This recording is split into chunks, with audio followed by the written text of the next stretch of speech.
بسم اللہ الرحمن الرحیم۔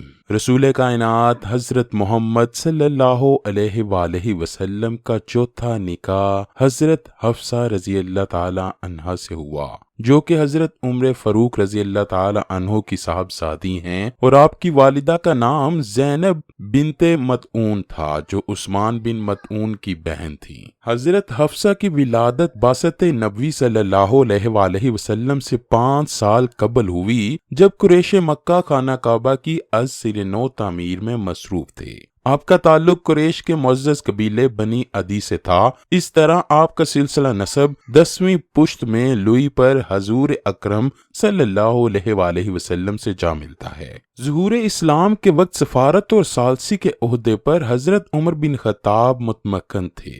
خاندانی حیثیت کے ساتھ ساتھ آپ کا شمار قریش کے ان 17 افراد میں تھا جو پڑھنا لکھنا جانتے تھے۔ حضور نبی کریم کی بارگاہ عزتی میں ایمان عمر بن خطاب کی دعا کے بعد جب آپ رضی اللہ تعالی عنہ مشرف با اسلام ہوئے، اور یوں آپ کا پورا کنبہ بھی دائرہ اسلام میں داخل ہوا، جس میں حضرت حفصہ بھی شامل تھیں۔ اس وقت آپ کی عمر مبارک تقریباً 10 سال تھی۔ آپ رضی اللہ تعالی عنہ نے جس خاندان میں پرورش پائی، اس کی چند صفات آپ کے مزاج کا حصہ بن گئی، جن میں صاف گوئی، جرت، بے لوسی، معاملہ فہمی اور یک رنگی شامل تھی۔ حضرت حفصہ رضی اللہ تعالی عنہ کا پہلا نکاح حضرت خنیس رضی اللہ تعالی عنہ بن حزامہ سے ہوا، جو اسلام کے بالکل اوائل دور میں رسول خدا صلی اللہ علیہ وآلہ وسلم کے جانثار صحابی بن گئے تھے۔ حضرت خنیس رضی اللہ تعالی عنہ نے اپنے ایمان کے تحفظ اور سلامتی کی خاطر اپنے 2 بھائیوں حضرت عبداللہ اور حضرت قیس کے ساتھ حبشہ کی طرف ہجرت کی،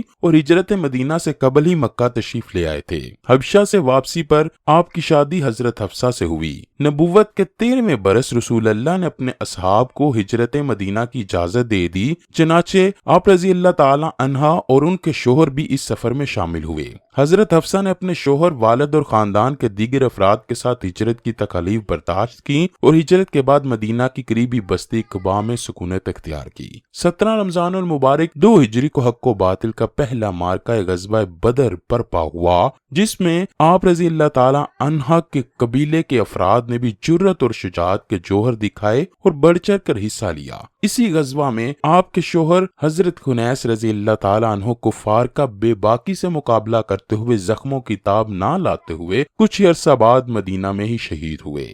حضرت عمر فاروق اپنی صاحبزادی کے لیے سخت پریشان رہنے لگے، اور عدت ختم ہونے کے بعد انہیں آپ رضی اللہ تعالی عنہ کے لیے کسی قابل اعتماد رفیق کی تلاش کی فکر لاحق ہوئی۔ حضرت عمر فاروق نے حضرت ابوبکر صدیق اور حضرت عثمان غنی کے سامنے اپنی بیٹی سے نکاح کی پیشکش رکھی، لیکن انہوں نے معذرت کر لی۔ بالآخر آپ رسول کریم صلی اللہ علیہ وآلہ وسلم کی بارگاہ اقدس میں حاضر ہوئے اور تمام تفصیل سے آپ کو آگاہ کیا۔ آقا دو جہاں حضرت محمد صلی اللہ علیہ وآلہ وسلم نے فرمایا، حفصہ کی شادی اس شخص کے ساتھ ہوگی جو ابو بکر اور عثمان سے افضل ہے، اور عثمان کی شادی اس خاتون سے ہوگی جو حفصہ سے بہتر ہے۔ رسول اللہ نے حضرت حفصہ کے لیے باقاعدہ نکاح کا پیغام بھیجا، جسے قبول کر لیا گیا۔ مہر 400 درہم مقرر ہوا، اور یوں حضرت حفصہ رضی اللہ تعالی عنہا کو حرم نبوی میں داخل ہو کر ام المؤمنین کا اعلیٰ و عرفہ درجہ نصیب ہوا۔ اس نکاح کے بعد جب حضرت ابوبکر صدیق رضی اللہ تعالیٰ عنہ حضرت عمر فاروق سے ملے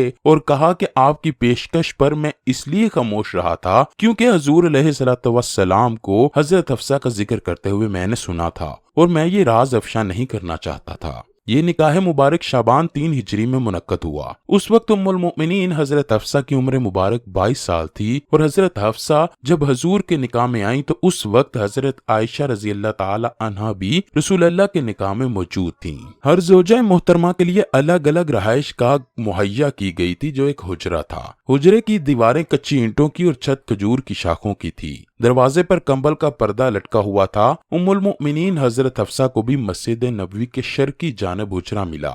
فقر کا یہ عالم تھا کہ آرام کے لیے ٹاٹ کا ایک ٹکڑا بستر کے طور پر استعمال کیا جاتا، اکثر گزر اوقات دودھ اور کھجوروں پر ہوتا، اور ہفتوں چولہوں میں آگ نہ جلتی۔ ام المؤمنین حضرت حفصہ کا تعلق اس خاندان سے تھا جو اپنی فصاحت و بلاغت، فہم و فراست اور تقریر میں قریش میں نمایاں مقام رکھتا تھا۔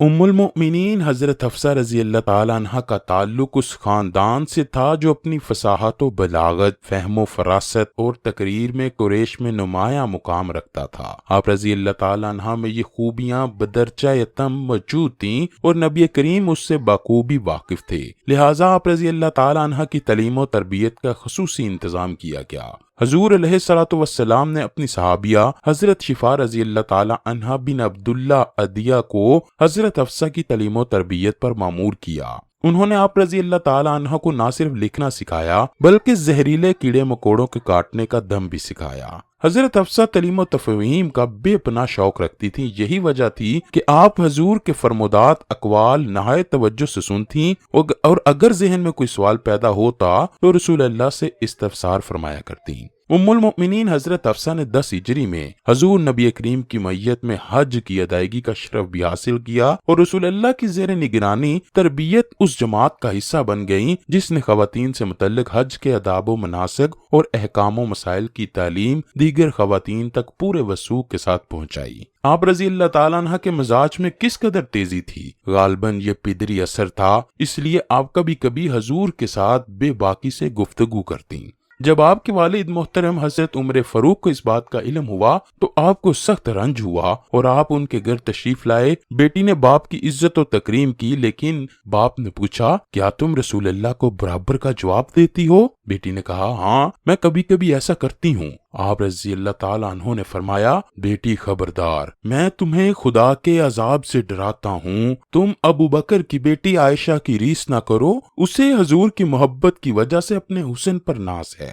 صحیح بخاری کی روایت میں ہے کہ خود حضرت عمر سے روایت ہے کہ میں خود حضرت عمر سے یہ بات منقول ہے کہ ہم لوگ زمانہ جاہلیت میں عورتوں کو ذرا برابر وقت نہ دیتے تھے۔ اسلام نے ان کو درجہ دیا اور قرآن میں ان کے متعلق آیتیں اتریں تو ان کی قدر و منزلت معلوم ہوئی۔ ایک دن میری بیوی نے کسی معاملے میں مجھ کو رائے دی، میں نے کہا، تم کو رائے اور مشورے سے کیا واسطہ؟ بولی، ابن خطاب، تم کو ذرا اسی بات بھی برداشت نہیں، حالانکہ تمہاری بیٹی رسول اللہ کو برابر کا جواب دیتی ہے، یہاں تک کہ رسول اللہ دن بھر رنجیدہ بھی رہتے ہیں۔ قرآن مجید 23 برس کے عرصے میں وقفے سے رسول اللہ پر نازل ہوا۔ جو ہی آپ صلی اللہ علیہ وآلہ وسلم پر وہی نازل ہوتی تو صحابہ کرام اسے آپ کی زبان مبارک سے سن کر قلب و ذہن میں محفوظ کر لیتے، مگر رسول اللہ نے اپنی حیات مبارکہ میں اس امر کا انتظام فرما دیا تھا کہ وحی الہی کو احاطہ تحریر میں لایا جائے۔ چنانچہ یہ اہم خدمت دوسرے صحابہ کرام کے ساتھ ساتھ حضرت حفصہ کے سپرد بھی کی گئی۔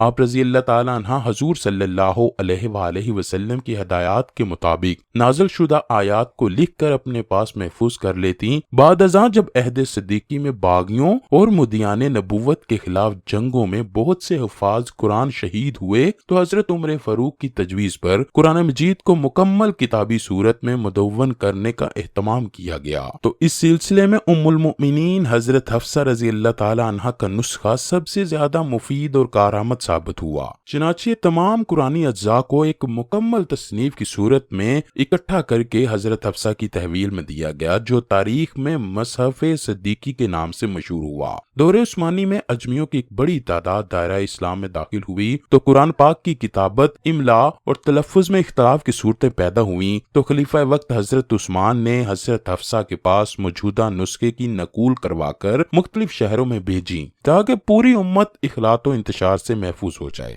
اس طرح اللہ رب العزت نے قرآن مجید کی ترتیب و تدوین اور حفاظت میں حضرت حفصہ رضی اللہ تعالی عنہ سے بڑا اہم کام لیا۔ روایات سے معلوم ہوتا ہے کہ حضرت حفصہ رضی اللہ تعالی عنہ اپنی خاندانی خصوصیات کی وجہ سے طبعاً تیز مزاج تھیں اور بلا جھجک اپنی رائے کا اظہار کیا کرتیں۔ عرب معاشرے میں عورت کو دبا کر رکھا جاتا تھا اور کسی بھی معاملے میں مشورہ لینا اپنی توہین تصور کیا جاتا تھا، مگر حضور نبی کریم صلی اللہ علیہ وآلہ وسلم نے ازواج مطہرات کو اپنی رائے کے اظہار کی مکمل آزادی دے رکھی تھی۔ یہی وجہ تھی کہ حضرت حفصہ رضی اللہ تعالی عنہ حضور نبی کریم صلی اللہ علیہ وآلہ وسلم کے آداب و احترام کو ملحوظ خاطر رکھتے ہوئے بے تکلفانہ گفتگو کر لیتی تھی۔